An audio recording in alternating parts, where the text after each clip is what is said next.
Welcome to the Meat and Potatoes podcast. We're here with Jason Fairbourne, who's the founder and CEO of Yoodlize. How are you? I'm doing great. Thanks for having me. You bet. So I had this quandary recently where I wanted to go paintballing, and there are, paintball shops that'll rent you all the stuff, and you can obviously buy new stuff, but I didn't think it was that good of a solution. I think you might have a solution that could be even better than those two. Is that correct? Yeah. No, I love it. And actually, this is exactly part of the reason why we built Yoodlize is that it connects people to each other's things for rent. We all own a lot of things. Like, I guess collectively, we basically own everything. And so we actually, on our site, we have people with paintball guns listed for rent, and they're probably not using them very often, so they can rent them at a lower cost than a typical rental company who has to have brick and mortar. They have overhead, electricity, they have bills to pay, employees to pay, where this is, an item in somebody's garage. They tend to rent them at a lot lower price. So that may be a good fit for you. Yeah, there you go. And so Yoodlize is the company, and you've kind of mentioned what the business model is, but go in a little bit more detail. What's the founding story, the early days of building this? Because, there's two markets that we're going to talk about in detail here, but let's start with Genesis here. Well, so the Genesis story is a little bit long. So I guess maybe bear with me for a second, but it started, I was living in East Africa with my family. We had raised a small fund and we ran an incubator in Mombasa, Kenya. And during that part of that time, we would travel around the world. We would homeschool our kids. They'd study region of the world. We'd go there for a few weeks and study culture, religion, history, economy, whatever, right? And then we'd come back and they'd study other things. But along that way, we started realizing that there were things that we would want in other parts of the world. And we're like, oh man, I wish I had access to this telephoto lens when we were in Tokyo. Or one time we were surfing up in the Arctic Circle of Norway, and we're like, oh, we can only find foam surfboards. Like, I would like to have like a real surfboard for this. And I kept saying this over and over again, but it never clicked to me that I was saying it until one day we told our kids we were going to move back to the States. And I said, hey, for business class day, why don't you guys start brainstorming some business ideas? Let's do something as a family when we move back. And my daughter was like, Dad, remember when you were in Tokyo, blah, blah, blah. And there, remember when we bought skateboards in Amsterdam and you wished we could have just rented them because we're not skaters. And so she had all these examples. We're always using Airbnb and Uber. So it was actually my daughter's idea because she said, why don't you build a platform that connects people to each other's stuff? Because we all own so many things.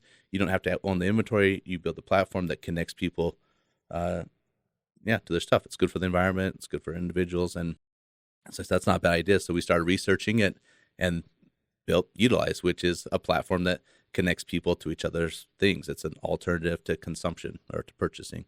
Yeah, that is a very cool founding story. And it's great when founders give credit to the actual person with the idea. Yeah, 14-year-old daughter. Yeah, yeah, she's now in college, but.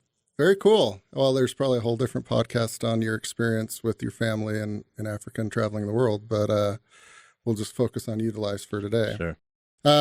Okay, so you felt the pain and daughter had the idea and now you guys are building it.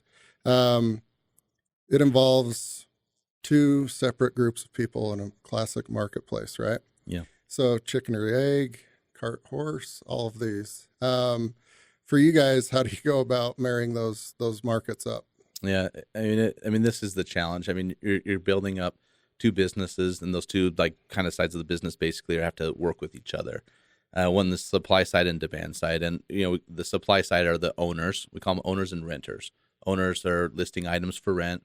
Renters might be the type of person who would go rent from somebody.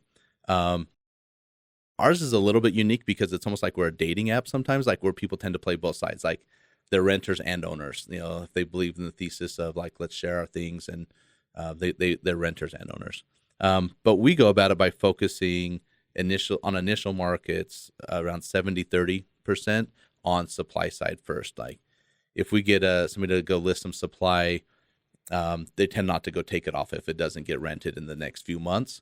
But if they come on there and there's nothing to rent, they're going to see it and there's wow, there's nothing here. They go away. So when we're opening up new markets, we focus on supply side first. Very cool.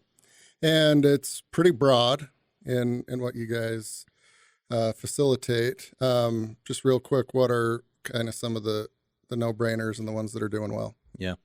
I mean, right now we're focused on Utah, so we're primarily in Utah. We're just starting to open up new markets outside of Utah. So in Utah, there's a bit of seasonality. So in the summer, like our number one renter hands down is like, it was outdoor gear, and paddleboard is probably at the top of that. But, the items that rent consistently year round are things like VR headsets, and surprisingly, tables and chairs rent. Like a folding table and chair from Costco gets rented regularly on the app.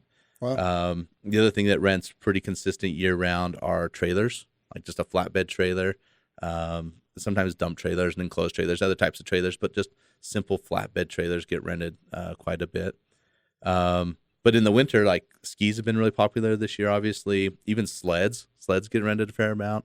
And then a lot of party equipment, bounce houses, like cotton candy machines, popcorn machines, things that like for an event, like you want to, get the Great Dad Award and throw the best birthday party. Like you can go rent all the stuff on Yoodlize and throw an amazing party without having to buy everything. Yeah. And it's cool because I assume there is a little bit of a human element, right? That people need to go meet each other and load it into their truck. So there's probably all sorts of cool ancillary stories that have happened. For sure. And, when I'm looking at your guys' website, I would rent that. And there's various reasons for that, right? I could buy that. It's not like cost prohibitive, but it's a pain to store. I can't buy that because it's expensive, and I would only use it 3 days a year. Mm-hmm. So I'm either going to like try to con one of my friends that has that, or I can just rent it, including like camper trailers and stuff for $50-$75.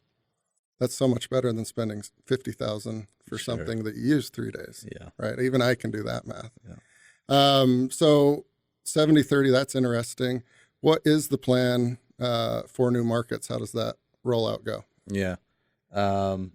So, I mean, we recently like raised some capital, a pre-seed round, and we're using that primarily for growth.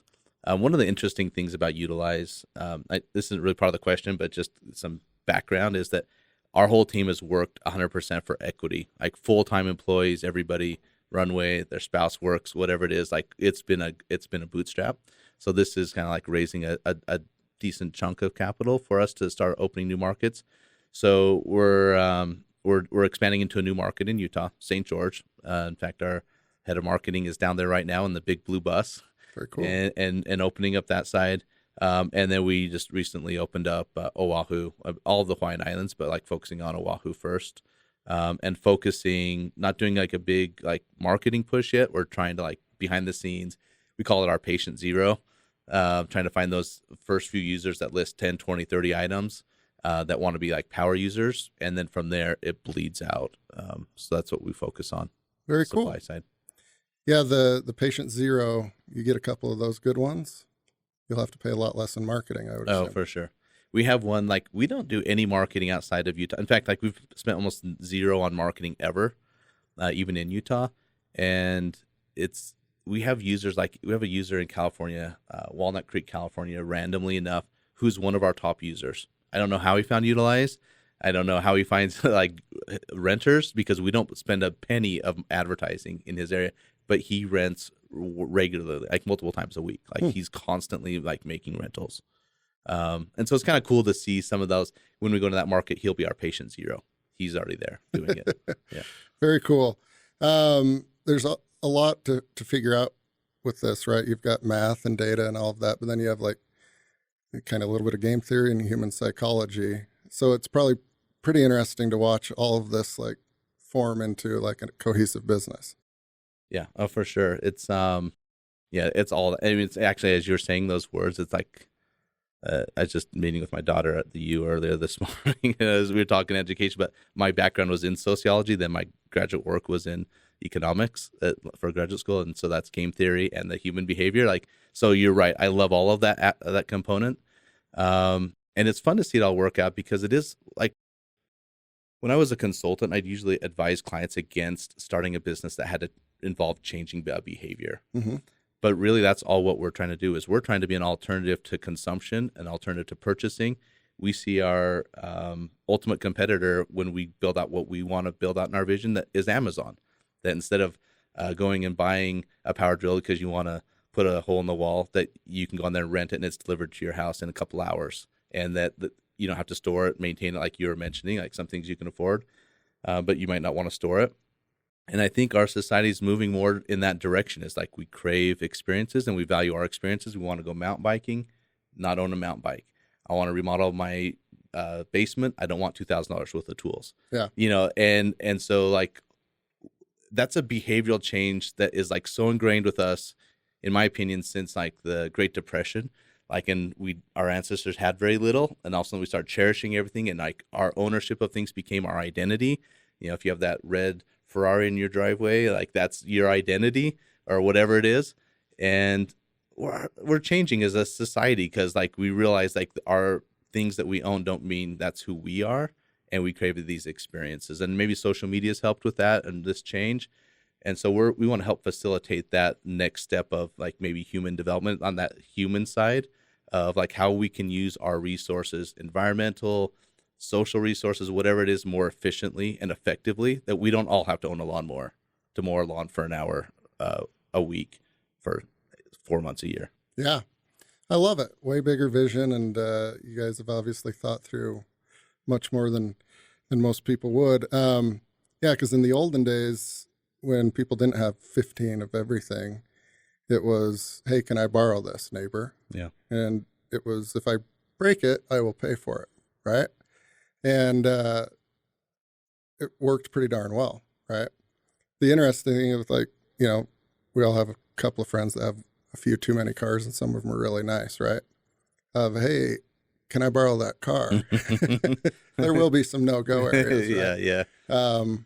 Boats, probably. Like, hey, it's a nice $500,000 boat. Yep. Those are hard. Very cool. Go ahead. I was going to say, one interesting thing is you mentioned that we did hold a number of focus groups before we launched. And something I hadn't thought about when we started, I didn't anticipate, I guess, was the amount of social capital it takes to borrow from your neighbor. And it's like this invisible social capital. And I heard several people say, I'll borrow something from my neighbor once, but if they don't ask me for something in return, I'll never borrow from them again because I'm afraid that I'm now becoming a mooch. Yeah. And they said the same thing happens if somebody keeps asking from something from me over and over, like they want to borrow my 4-wheeler 4 or 5 times. I started to like get resentment towards them, and maybe I'm still nice and I still let them go, and they're bringing the tank back empty over and over again. And it starts to create like friction with relationships and neighbors, friendships, all of it. And then the third piece of this social capital that like kind of came out in these focus groups was that like I don't know how to reciprocate. If somebody like lets me borrow even their lawnmower because mine's broken, do I give them a plate of brownies? Do I just fill it full of gas? Do I give them $10? Like, people are awkward with knowing how to reciprocate that use. That person's probably happy to let you use their lawnmower. Yeah. And you're probably willing to pay them amount for it. And all by putting a dollar amount on the rental app is saying, I'm willing to rent this for $50 a day. And this 4-wheeler, and if somebody wants a 4-wheeler, then like, I'll rent that all the time for $50. And I don't have to own it and store it. It now makes it a clean transaction where people don't have to hurt relationships and ask for those hard asks. Yeah, it's just like, no, this is a fair for both of us. It's $20 for that paddleboard, and yeah, take it. Yep, get out of my garage. Takes whatever awkwardness people feel out of the equation. That's awesome. Yeah, I just keep thinking of Kramer and Jerry Seinfeld, with Kramer being the consummate mooch. That's right. But most people aren't as nice as Jerry in that. Maybe TV we need them to be like actors in an ad or something. Like, there you go. That's a good idea. They probably aren't very costly, right? Yeah. They'll do it not for a startup. Yeah. What is the business model? Where do you guys make your money? So we take a percentage of each transaction. We take 10% from each side. So say you're renting a paddleboard for $20, you'll actually only get paid $18. The person renting it will pay 10% fee as well. So they'll actually pay $22. So off of the $20 listing price, we get $4. We'd get 20%. So yeah, that's where we take our cut. So we keep it pretty light. It's less than most marketplaces like ours. Like if you ever used Outdoorsy or Turo or Airbnb or whatnot, it's a lot higher percentage cut. But we're kind of running it as low because we just want to get users on the platform. Our goal is to grow and get people using and like renting from each other is more than us like trying to monetize it at this point. Yeah, very cool. And how have you guys gone about like if it comes back broken or there's discrepancies or Yeah. they forget to bring it back. Yeah. So we have insurance that covers that. Actually, you mentioned something like a bit ago, like about like people coming to your door and building this relationship. If you ever wanted like a renewed faith in humanity, go rent something on Yoodlize. Yeah. We've done thousands of transactions of rentals, and we've had 3 claims filed. And there's been more than 3 things gone wrong in those rentals, as you can imagine. Like a dropped paddle from a paddleboard into a lake. Yep. But what we're finding is the person who dropped that paddle is like, I'm so sorry. How do I take care of this? I went on Amazon or ordered a new one, and it's coming tomorrow. Yeah. And it's just taken care of, and it never until we hear these stories. And there are more stories of being good human beings and being good neighbors than there are of those bad actors that just like, no, that wasn't me, or you don't want to deal with it. Yeah.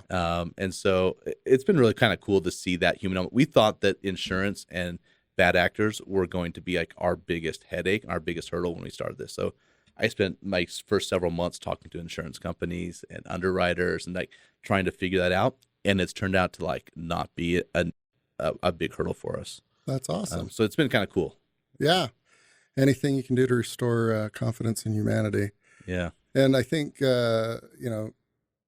most people would agree with that, even if they're a little bit sketchy and shady, you'd have to be pretty snarky and conniving to like lose a paddle and not offer to pay for it. Sure.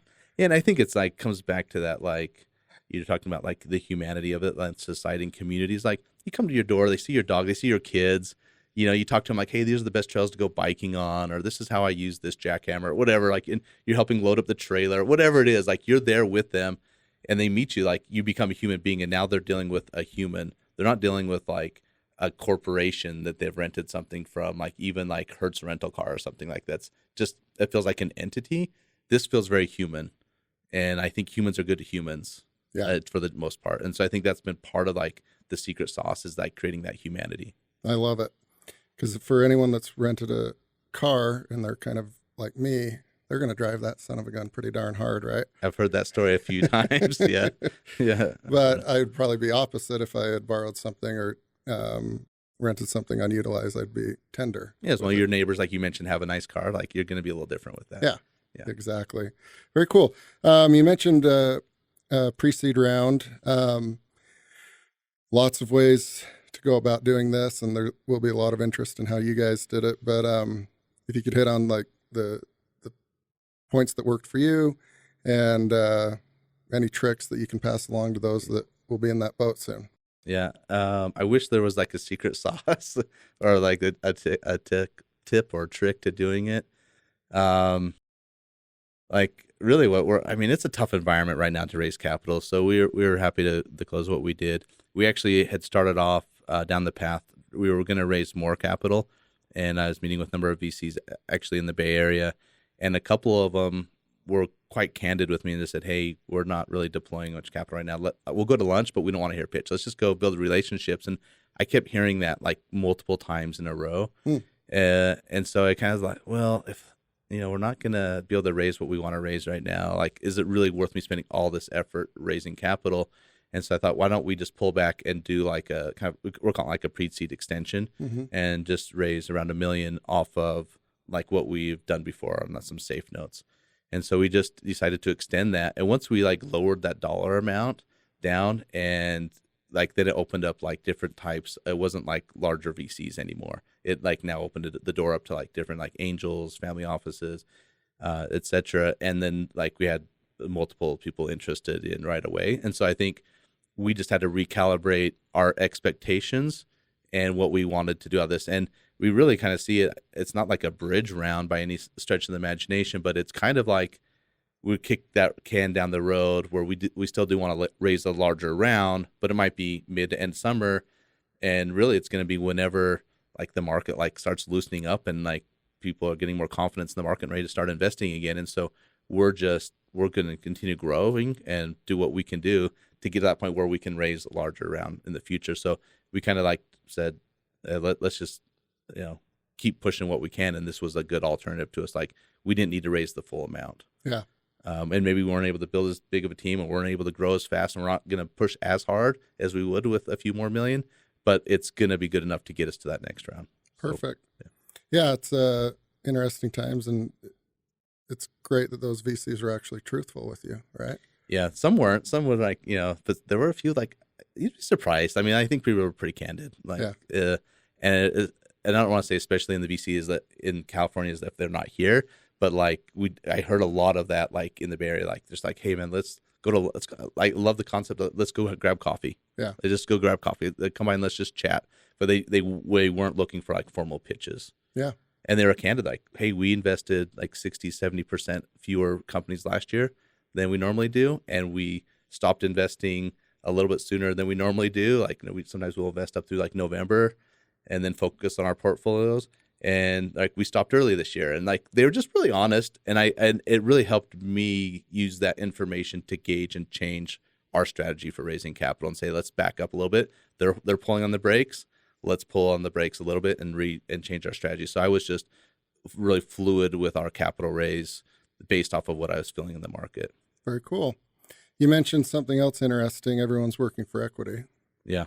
Bit of a different pitch when you're like building a team with that approach. How has that gone? Honestly, like very good. Interestingly well. We have like a very solid team. Of very competent people, and what I'm finding is like I had a lot of people knock on the door. They'll see our bus, our van, like Google Yoodlize. Hey, this is a great idea. Do you have something? Yeah, can I come work for you? Oh, wow. I have developers from Amazon to like marketers, like all sorts of people just knock on our door looking for work. So they like the idea. Most of them aren't willing to work for equity only. Yeah. And but what happens is I find a few people are like, you know what? My spouse is working at this. I just got out, just finished my MBA or whatever, and we're willing to keep living at this lifestyle and work for equity. And I don't want to like give too many of the things away. You might know who these people are, but like we have several employees that are doing that, and they've made choices to like not earn as much money. And even my co-founder, like when I first met him, I was asking him for advice on who to hire, how to like build a dev shop. I'm not technical, so I have my technical co-founder. Do I hire a dev shop? Do I bring on a CTO? Do I raise capital and hire this person? How do I do it? And he called me back the next day and said, hey, if you're interested in a co-founder, I've got runway. We had an exit. I will come and build this if Perfect. You want a co-founder. And so we had a lot of the people who shared the vision. And that's what I think is interesting about this working for equity thing is like, yeah, I'd probably lose a lot of great people that we could probably hire. But what we gain are the people who are working for us share this vision, and they're in the skin is in the game. It's like we're all like kind of co-founders in a sense. Like everybody has like some sweat equity in this, and they want to like work hard to make it work. And so the team is very motivated. It's not like I have to like work on like team motivational speeches or anything. It's like they're not showing up for the paycheck. They're showing up because they like the vision and they want to build something meaningful. I love it. Those are some of my favorite stories and they're not that frequent of everyone was working. It's hard. I mean, like, and especially for like all of our full-time employees, like it's like, I mean, I consider them our earliest investors. Yeah. They're saying, I'm not taking on this full-time salary. I'm going to work for equity instead. Like they believe in it. Like, if they're willing to believe in it, I believe in them, and we've been building some great stuff together. So it's been fantastic. Awesome. Yeah, because I kind of view the world in a gambling and betting format, and I like when people bet. Right, they're betting on you and the product and the team, and for them, it's like could have a bigger payday down the road. And I like when people push their chips into the middle. Yeah, I love it. Yeah, that's a great way to think about it because they're saying they're believing in themselves, they're believing in their teammates on the team working on stuff, and like as a whole. And when they keep renewing a contract for another year, it's like, yeah, I'm putting in more, and it's humbling for me as a CEO and founder of this, like building it, that see people coming on board and doing that. Like it's amazing. Yeah, actually. I love it. Very cool. What are you most excited about and what's coming down the chute for Yoodlize? Yeah, I'm pretty excited about some of these new markets that we're opening. It's interesting, like we've kind of built out here in Utah, like doing our MVP, and trying to figure out our product market fit. Like, will people use it? And we've got like a flywheel moving, especially here in Utah County. Like, everyday people listings, everyday people make rentals. If I spend a penny, like, or nothing. Like, so in February, we spent $0 marketing dollars, and we 4 times our growth from last year. Cool. Like, it's just a flywheel happens. And so I'm excited about building those flywheels in small mini markets as we start to expand. But as we're opening up St. George and Hawaii, what we're finding is like a huge demand push, like out the gate. Like, we have like over 100 Airbnbs that are interested in promoting Yoodlize to their renters, because it's like, oh, you forgot this? Well, you rent it here locally. It's like a service that they're providing. And so we've been able to really build up a big head wall of demand that we're just, once we get our supply built up, we can like release those gates and let that flood water out and build some markets, relatively faster than we have Utah, like doing this MVP slow growth stage. So I'm kind of excited about that. I mean, we still have to build the supply, so we're not there yet, but it's pretty interesting to looking at these tourist markets as our testers. Yeah. Very cool. Yeah, I imagine it's a lot of fun. Yeah. A lot of fun. Well, I'm looking forward to at some point soon becoming a renter. Yeah. We'll give you some credit. You come try it out. There you go. That was easy. Yeah. Thank you so much for taking the time to join us today, Jason. Congrats to you and your team. I love the blue bus. You can't miss it. Thanks for your time. Really appreciate it.